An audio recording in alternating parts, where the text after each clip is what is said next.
চোখই যথেষ্ট, আর আপনারা তা করেন। দয়া করে যার দিকে তাকাবেন তার মাঝে নিজের মা, বোন আর বাচ্চাকে দেখবেন, তাহলে আর আপনার চোখ দুটোতে লিপসা আসবে না। আমি তখন কাভারে ছিলাম আমার হাজবেন্ডের সাথে। আমার 3-4 মাস পর আমার দেবর থাকতেন, উনি 5 বছরের একটা বাচ্চা ছিল। উনি ব্যবসায়ী ছিলেন আর উনার ওয়াইফ ছিলেন গার্মেন্টস কর্মী। বাচ্চাটাকে তারা তাদের বাড়িওয়ালার কাছে রেখে উনারা অফিস করতেন, উনারা স্বেচ্ছায় রেখেছিলেন।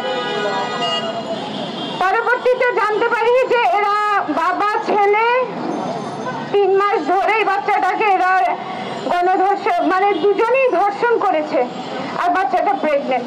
পরবর্তীতে বাচ্চাটাকে এরা হাসপাতালে নেওয়ার পর যখন সবকিছু উঠে আসলো তখন খুবই বাজেভাবে হুমকি ধমকি দিয়ে 20 লাখ টাকা দিয়ে অফার করে এরা ছুটে চলে যায়। যদিও পরবর্তীতে আমি ঢাকা ইউনিভার্সিটির, আমার হাজবেন্ডের ঢাকা ইউনিভার্সিটির হওয়ার কারণে আমরা শিক্ষার্থী সংসদে পোস্ট করে একটা বিচারের ব্যবস্থা করে দিই, কিন্তু বিচারটা আশানুরূপ হয়নি। আমি বিশ্বাস করি একটা স্বাধীন দেশে সে ছেলে হোক মেয়ে হোক স্বাধীনভাবে হাঁটার বাঁচার অধিকার রাখে। সেখানে যদি আপনারা পর্দা নিয়ে কথা বলেন, আমার সহপাঠী বলে গিয়েছিল যে স্লিভলেস, আমি বলতে চাই যদি এটাই হয় তাহলে 5 বছরের বাচ্চা কখনো রেপ হতো না, 79 বছরের মা কখনো রেপ হতো না, আমাদের নোয়াখালীর নুসরত রেপ হওয়ার পর তাকে জ্বালিয়ে দেওয়া হতো না। আর বাচ্চাদেরকে চিমটি দেওয়া হয় আজকাল, 2 বছর 3 বছরের বাচ্চাদেরকে চিমটি দিয়ে আপনারা উপভোগ করেন। আমি আপনাদেরকেই বলবো, আমি কোনো পুরুষকেই ছাড়বো না। আমি বিশ্বাস করি ধর্ষণ করার জন্য দুটো চোখই যথেষ্ট, আর আপনারা তা করেন।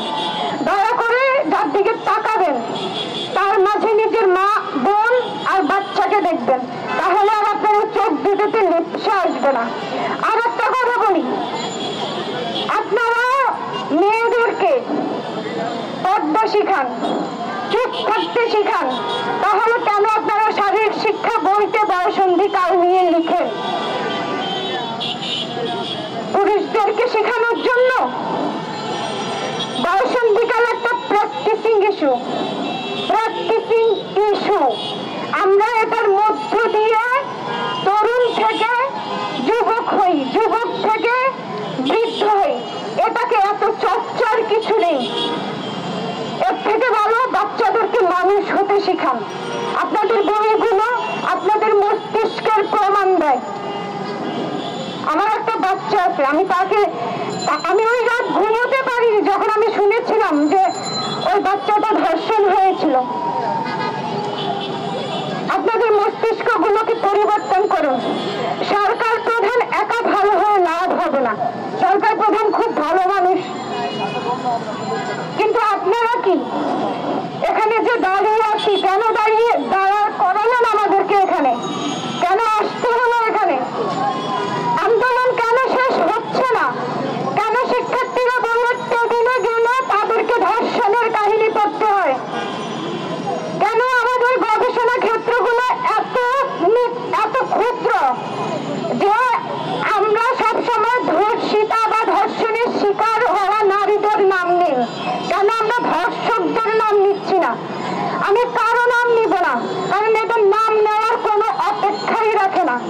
আমি ওদেরকে বীরাঙ্গনা হিসেবে দেখি, আর আমি এভাবেই দেখব। আমি জানি না এই জাতি আদৌ ভালো হবে কিনা, কিন্তু আমি আশা করব যে আমরা পদক্ষেপ নিতে পারবো। যে চোখ আমাদের দিকে তাকাবে আমরা তার 2 আঙ্গুল দিয়ে উঠিয়ে ফেলতে পারবো। আর যে ধর্ষণ করবে, আমি চাইবো